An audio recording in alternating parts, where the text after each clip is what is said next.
In today's tech video, I'm going to show you guys how you can reset your ice maker on your Samsung smart refrigerator.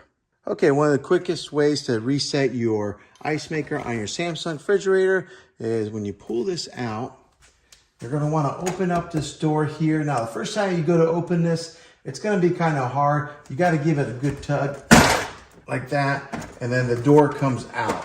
Pulls out your ice tray. And then on the inside here, there is a button right here on the side. Let me see if I can zoom in a little bit, give you a better look. There is, right there is a blue button. It may not look like a button because it's kind of flush, but it is a button. And what you want to do is push in on that button and hold it for a few seconds until you hear a chime. So let's go ahead and do that. All right, I'm in here. Pressing in on it. 1, 2, right there. You heard that chime.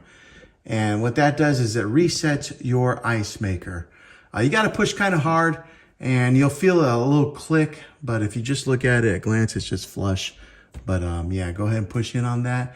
That'll reset your ice maker and hopefully that'll help solve any kind of problems that you do have with this thing.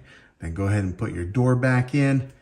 Go ahead and slide your door back in like this and make sure that it's in. Sometimes there's an ice cube that may get clogged in the back, so make sure that it is pretty flush like this and that there's no ice in the back. Push your door back in after you hit that reset button and you should be good to go.